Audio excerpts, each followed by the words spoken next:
I'm not sure what my doctor replacing my rabbi. Doctor replacing the rabbi? Morning. What type of prayer are you here for this morning?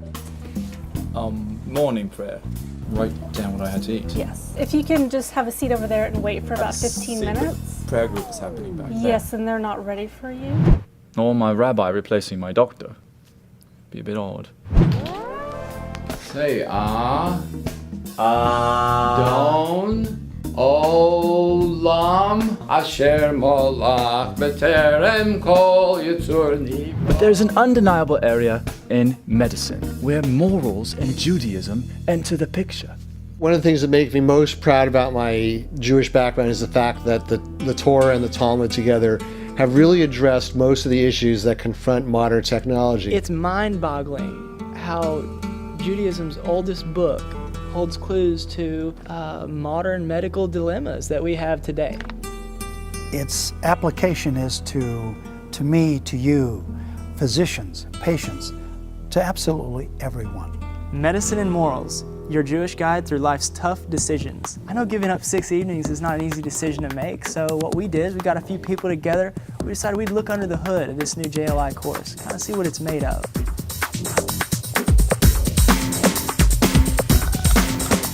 There is a rabbi in England, Rabbi Pink, who has a personal passion for the subject of medical ethics. And he started giving lectures on the subject to groups of doctors. Many locals who weren't doctors actually wanted in on these very relevant yet unknown issues.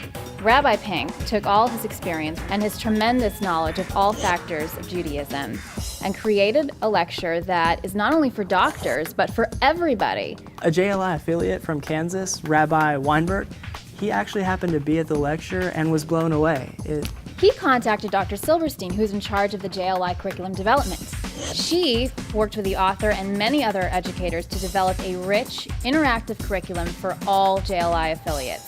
They divided the course into 6 sessions where they could really dig in and focus on many essential topics. One topic is about choice, medical intervention. Is it a choice? Is it an obligation? When is it justified? One entire session is dedicated to reproductive medicine. The Catholic Church, for instance, was against in vitro fertilization.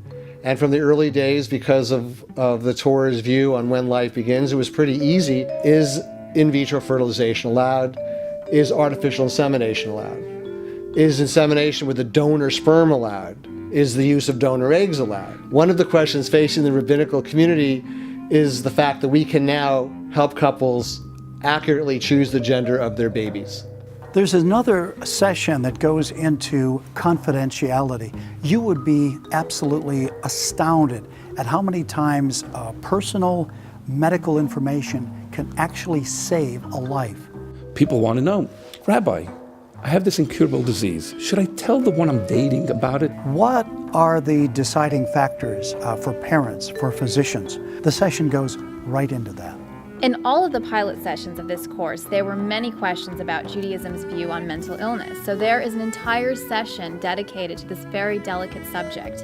How do we balance the notion of protecting the interests of someone who cannot act as an advocate on their own behalf and allowing them inclusion into mainstream life to as much of a degree as possible? There is a session that deals with organ donation.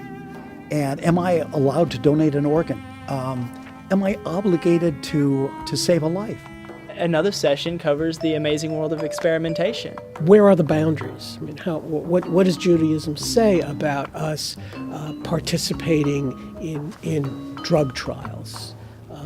Am I allowed to use my body as a testing site? Am I allowed to allow my children? Where do we draw the line with many issues like stem cell research? These are medical issues that each and every one of us are dealing with all around the world on a constant basis. I think this course will be very worthwhile for people because from conception to death, people will have to make medical decisions throughout their life, and this course will help make these difficult decisions.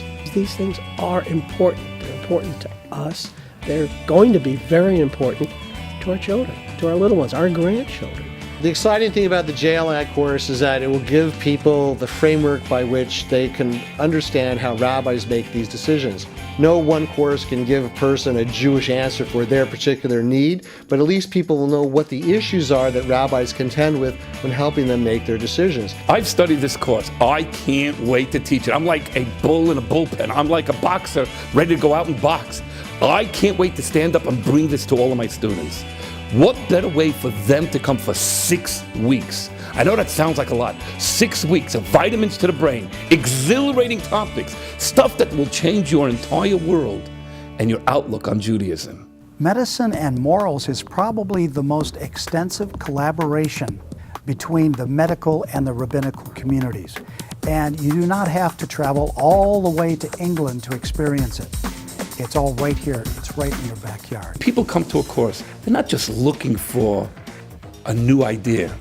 What they're really looking for is something that will really make their life different, something that will move them, something that will change them, something that will talk to their gut. I don't know how JLI does it, but every single course, my people walk out and they say, wow, you were talking to me. You know, I don't think anybody's going to want to miss this.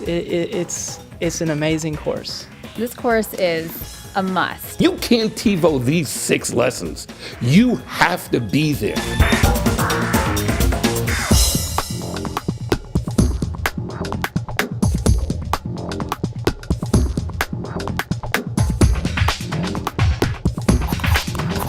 Visit myjli.com to reserve your seat.